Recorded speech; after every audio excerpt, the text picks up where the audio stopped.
In einer fernen Zukunft kämpfen die Menschen gegen die Alienrasse Xeno. Der Kampf tobt, schon sehr lange und wenig erfolgreich. Vor einiger Zeit haben die Menschen die Erde verloren. Die Lage ist sehr schlecht. Einige menschliche Kolonien haben sogar versucht, sich mit den feindlichen Aliens zu vereinigen. Dies hatte zur Folge, dass sie zu korrumpierten Mensch-Alien-Mischlingen wurden, die sich Riven nennen und nun ebenfalls gegen die Reste der Menschheit kämpfen. Wir sind ein Commander der verbliebenen Reste der menschlichen Verteidigungsstreitkräfte. Direkt an der Front stationiert, werden wir von verschiedenen Kolonien zur Unterstützung gerufen. Wir haben ein wendiges und stabiles kleines Raumschiff und die Baupläne für einen Verteidigungsturm im Computer. So machen wir uns auf, mitten ins Gefecht gegen die anstürmenden Alienmassen.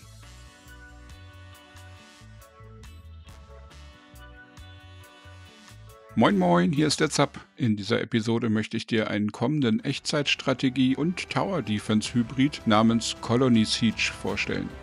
Das Spiel ist derzeit noch nicht erhältlich. Es wird voraussichtlich im Mai 2020 auf Steam in den Early Access gehen. Dieser ist für 3 bis 4 Monate geplant, sodass der endgültige Release voraussichtlich im September bis Oktober passieren sollte. Dieses Video wird vom Entwickler Finifugal Games gesponsert. Falls dir gefällt, was du in diesem Beitrag über das Spiel mitbekommst oder du mehr über das Spiel wissen möchtest, dann klick doch bitte unten auf den Steam-Link und setz das Spiel auf deine Wunschliste. Das kostet dich gar nichts, aber du kannst das Spiel damit unterstützen, auf Steam bekannter zu werden. Spieltyp: Wie spielt sich Colony Siege? Colony Siege ist eine Mischung aus Echtzeitstrategie und einem hohen Anteil an Tower Defense. Das Spiel ist in Maps unterteilt, die wir nach und nach freischalten. Auf jeder Karte beginnen wir mit einer vorgegebenen Basis. Diese besteht aus einer Betonplatte, auf der Bauplätze für bestimmte Gebäude vorgegeben sind. Einige davon sind eventuell schon gebaut, andere können wir im Laufe der Spielrunde errichten, wenn wir die Ressourcen dafür haben. Die gegnerischen Aliens haben bekannte Startpunkte. Von diesen aus laufen sie in Wellen los, um unsere Basis dem Erdboden gleichzumachen.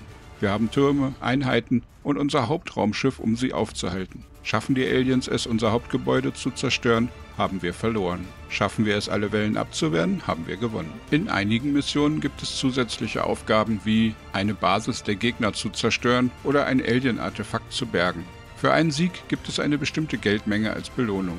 Jeder Level hat außerdem Nebenaufgaben, deren Erfüllung Zusatzeinnahmen bringt. Zwischen den Runden können wir das eingenommene Geld in einem Shop in 5 Kategorien investieren. Dort gibt es neue Türme, neue Hauptgebäude wie zum Beispiel Fabriken für Roboter, Verbesserungen für unser Raumschiff und viele weitere Möglichkeiten, zu einem besseren Verteidiger der Menschheit zu werden. Colony Siege bietet Koop-Multiplayer im gesamten Spiel. Man kann jederzeit also alles für sich allein oder im Zweierteam zusammenspielen. Dazu kann man einfach einen Steam-Freund in sein aktuelles Spiel einladen und dann gemeinsam spielen, wenn man das möchte. Gameplay, Tower Defense und RTS. Colony Siege ist kein reines Tower Defense, in dem man nur Türme baut und sonst nichts. Wir haben hier zuerst als wichtigstes Spielelement unser Commander-Raumschiff. Dieses brauchen wir, um überhaupt Gebäude bauen zu können. Es kann aber selbst auch kämpfen und Notreparaturen durchführen. Dieses Raumschiff kann im Laufe der Zeit zusätzlich mit besseren Waffen, Schilden, Panzerung und besonderen Skills ausgestattet werden. Das Commander-Schiff ermöglicht schon sehr viel direktere Möglichkeiten, in das Geschehen einzugreifen, als das in gängigen Tower-Defense-Spielen sonst der Fall ist. Für jeden getöteten Gegner erhalten wir dringend benötigtes Metall. Für die erfolgreiche Abwehr einer Welle bekommen wir dann nochmal eine Lieferung. Der ständige Mangel dieser Ressource begrenzt unseren Ausbau. Denn jeder Turm und jeder Roboter kostet eine gewisse Menge davon und natürlich sind bessere Türme oder stärkere Roboter besonders teuer. Neue Gebäude oder spätere Upgrades kosten alle Metall. So haben wir einen Echtzeitstrategie-typischen Ressourcenmanagement-Teil, auch wenn sich dieser auf eine Ressource beschränkt. Wir haben dann dazu noch die Möglichkeit, eine Fabrik zu errichten und dort Roboter herzustellen. Diese Einheiten können wir, wie aus anderen Echtzeitstrategie- oder RTS-Games gewohnt, frei bewegen, in Gruppen zusammenfassen, Patrouillen festlegen etc. Die Kombination aus Türmen, Commander-Raumschiff, Bauen und Reparieren in Echtzeit und frei beweglichen Robotereinheiten erweitert das Spiel erheblich. Damit ermöglicht Colony Siege sehr viel mehr Taktik und Strategie, als dies in reinen Tower-Defense-Spielen normalerweise der Fall ist. Zusätzlich haben wir noch eine Beschränkung, wie viele Einheiten wir bauen können. Jeder Turm und jeder Roboter verbraucht einen sogenannten Housingplatz und diese sind stark begrenzt. Wir können einen Teil unserer Ressourcen in den Ausbau dieser Housingplätze investieren, aber meistens ist dies obendrein auch auf 1 bis 2 Ausbauten pro Karte limitiert.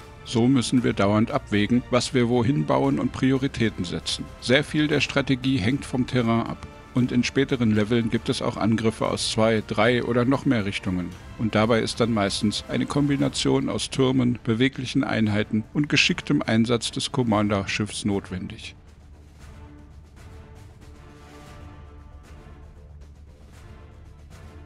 Gameplay, Maps und Missionen. Colony Siege bietet handgemachte Karten. Diese sind nicht nur grafisch liebevoll und detailreich gestaltet, sondern haben auch oft noch strategisch ein paar knifflige Punkte. Wir werden im Verlauf der Kampagne 9 unterschiedliche Biome entdecken. Von grünen Wiesen und Eiswüsten über Lavamonde und Wüstenkarten bis hin zu komplexen und schick animierten Raumstationen ist einiges an abwechslungsreichen Kampfgebieten im Angebot. Die Kampagne bietet derzeit 23 verschiedene Level, die wir in 3 Schwierigkeitsgraden spielen können. Obendrein kann jede Map nach dem Durchspielen auf Mittel oder Schwer auch als Survival- oder Endless-Map genutzt werden.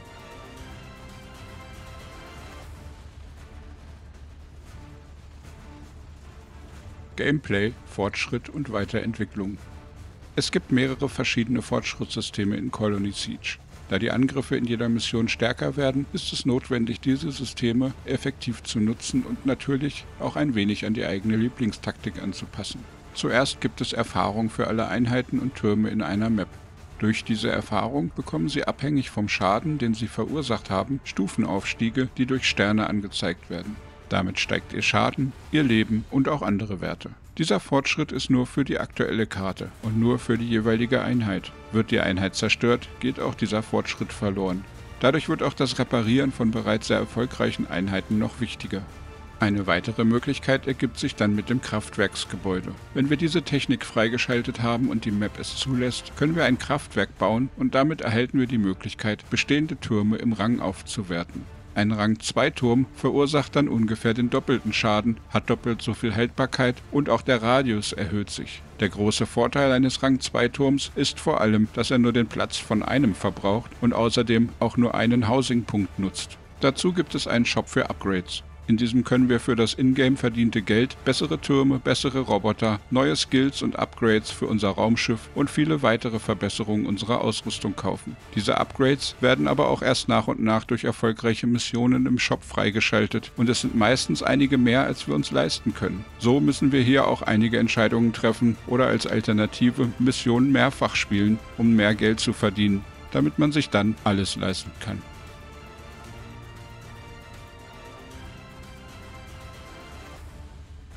Gameplay: Die Alienrassen.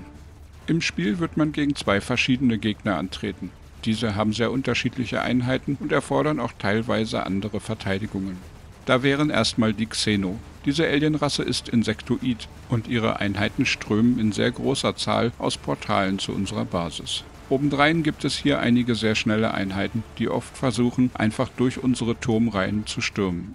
Als zweites gibt es eine Mensch-Alien-Mischrasse namens Riven. Diese Kolonisten haben versucht, sich mit den Aliens zu verbünden, anstatt sie zu bekämpfen. Das hat wohl auch insoweit funktioniert, dass sie nun nicht mehr von den Xeno angegriffen werden. Aber dafür sind sie verrückt geworden und greifen jetzt ebenfalls die Menschen an. Die Riven benutzen, wie wir selbst auch, vor allem Technik und Roboter für den Kampf. Hier gibt es teilweise sehr stark gepanzerte Exemplare und auch viele Fluggeräte. In vielen Missionen gegen die Riven müssen wir nicht nur ihre Angriffe abwehren, sondern zusätzlich auch noch ihre Basen zerstören. In diesen werden sie weitere Einheiten produzieren, solange wir sie nicht daran hindern. Beide Gegnervölker fühlen sich im Spiel bereits sehr unterschiedlich an. Durch die verschiedenen Abläufe der Missionen wird dies verstärkt. Hier bringen die Entwickler nochmal einiges an Abwechslung ins Spiel. Gameplay, Perks und Achievements. Colony Siege bietet für das erfolgreiche Abschließen jeder Karte und der entsprechenden Bonusherausforderung sogenannte Perks als Belohnung. Hierzu gehört dann auch immer ein Steam Achievement, aber das nur am Rande. Diese Perks haben aber auch eine Auswirkung im Spiel. So können wir beim Starten einer Map einen Perk aus der Liste, die wir bisher freigeschaltet haben, aktivieren. Hier gibt es momentan 25 verschiedene Perks freizuschalten. Diese gehen von mehr Rüstung für Türme, über schnelleren Respawn für unser Commander-Raumschiff hin zu mehr Geld als Missionsbelohnung oder viele weitere Specials.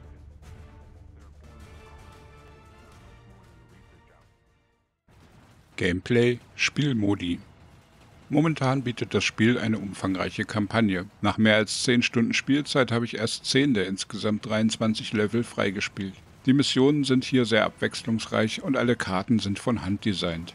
Neben der Kampagne gibt es noch einen Survival- und einen Endless-Modus. Diese werden freigeschaltet, wenn man eine Karte erstmals auf dem Schwierigkeitsgrad Normal oder höher abgeschlossen hat. Im Endless-Modus werden die Gegnerwellen niemals aufhören. Hier bekommt man aber immer bessere Belohnungen, je länger man durchhält. Der Survival-Modus bietet einen völlig anderen Spielablauf, denn hier können Gegner aus eigentlich allen Richtungen angreifen und stürmen auch nicht so sehr auf unsere Gebäude zu, sondern greifen auch Türme und Einheiten stärker an. Für die Zeit nach Release denken die Entwickler auch noch über Highscore-Listen, einen eventuellen Ausbau der Echtzeitstrategiemöglichkeiten und einen Map-Editor nach. Auch weitere Alienrassen könnte man sich als DLC vorstellen. Ich habe den Entwicklern eine ganze Menge Fragen zu Colony Siege und ihren Plänen für die Zukunft gestellt. Und die Antworten auf diese Fragen kannst du in einem längeren Interview auf zapzock.de nachlesen. Siehe dazu einfach nach dem Link unten. Engine, Grafik, Sound. Colony Siege ist von Grund auf eine Eigenentwicklung von Finifugal Games. Oft ist dies eher ein Risiko für wackelige Spiele, aber hier sind erfahrene Programmierer am Werk. Colony Siege läuft frei von Abstürzen und mit guter Performance auf einem Mittelklasse-System. Der Multiplayer-Teil nutzt die Steam-Netzwerkfunktion und auch hier gab es selbst bei Lags Sicherheitsfunktionen, die eine Desynchronisierung einer Partie verhinderten. Nur bei kompletten Spielabbrüchen eines Mitspielers war es dann doch vorbei. Aber ich habe das bereits als Verbesserungsvorschlag eingereicht und die Devs wollen sich mal anschauen, ob es nicht ein Save-Point-System dafür geben kann. Die Grafik ist ansprechende Mittelklasse. Die Gebäude, Türme und Roboter sind praktisch und gut zu unterscheiden. Aber bahnbrechend neuartige Dinge sollte man hier nicht erwarten. Die Explosionen und Geschosse sind sehr ansehnlich animiert, das gefällt mir bereits sehr. Auch die Projektile mit automatischer Zielverfolgung funktionieren bereits erstaunlich gut. Der Spielsound ist brauchbar. Die Schüsse und Explosionen klingen satt und die bisherigen englischen Sprachausgabe-Samples sind hochwertig. Die Musik passt zum Setting, ist aber jetzt keine herausragende Besonderheit. Momentan ist das Spiel nur in Englisch verfügbar, es sind aber zum Start des Early Access bereits 9 verschiedene Sprachen in Vorbereitung. Auf jeden Fall sind Deutsch, Russisch und Chinesisch mit auf der Liste. Zustand des Spiels. Auch wenn sich Colony Siege noch in einer Pre-Early Access Phase befindet, gibt es hier keine großen Kritikpunkte im Moment. Beim Balancing gibt es hier und da noch Nachbesserungsbedarf, aber auch hier gibt es nichts Dramatisches zu melden. Das Spiel läuft stabil, bietet bereits die volle Kampagne mit 23 handgearbeiteten Karten, 46 verschiedene Gegnertypen aus 2 Rassen und zahlreiche eigene Einheiten und Gebäude. Für die Zeit nach Release denken die Entwickler noch über einen Map-Editor und eventuelle weitere Völker nach. Für die geplante kurze Early Access Phase soll wohl vor allem das Balancing im Vordergrund stehen. Meinung und Fazit. Wenn Colony Siege ungefähr im Mai in den Early Access gehen wird, ist ein Preis von 19,99 € geplant. Für diesen Preis wird eine sehr umfangreiche Kampagne, Multiplayer-Unterstützung und weitere Spielmodi geboten. Auch ein Wiederspielwert ist vorhanden. Das Spiel macht auf jeden Fall Spaß und es bietet auch eine gute Herausforderung in Sachen Strategie und Taktik. Einige Level musste ich mehrmals anfangen, weil mir die Aliens meine Basis manchmal sehr schnell zerstört hatten. Aber wenn man die Laufwege gut analysiert und die vorhandenen Möglichkeiten, seine Taktik anzupassen, nutzt, war jeder Level dann auch schaffbar. Falls etwas doch mal zu schwer werden sollte, hat man notfalls auch die Möglichkeit, bereits geschaffte Missionen nochmal durchzuspielen, um mehr Geld zu verdienen. Damit kann man dann teurere Türme oder Roboter dazu kaufen und meistens hat man mehrere Missionen gleichzeitig zur Auswahl, um vorwärts zu kommen. Ganz besonders empfehlenswert ist für mich der Multiplayer-Modus. Gemeinsam mit einem Freund oder in meinem Fall mit meiner Frau haben die Karten gleich nochmal ein ganzes Stück mehr Spaß gemacht. Allein ist es ein schönes Spiel, aber gemeinsam gegen die Aliens zu kämpfen macht enorm Spaß. Es erfordert allerdings ein wenig Absprache, am besten mit Voice Chat. Aber falls das nicht gehen sollte, bietet das Spiel auch einen Ingame-Text-Chat. Ich möchte dich nochmal explizit bitten, das Spiel auf Steam auf deine Wunschliste zu setzen. Der Link dazu ist unten zu finden. Die Entwickler würden sich sehr darüber freuen. Es kostet dich nur einen kurzen Moment deiner Zeit und 2 Klicks, sonst nichts. Gefällt dir dieser originelle Tower Defense und Echtzeitstrategie-Mix? Schreib mir gerne deine Meinung dazu unten in die Kommentare. Daumen- und Abo-Knöpfe sind zum Klicken freigegeben. Viele weitere Reviews und Spiele-News findest du auch auf meiner Webseite zapzock.de. Dann wünsche ich dir einen tollen Tag, lass es dir gut gehen, ciao ciao, dein Zap.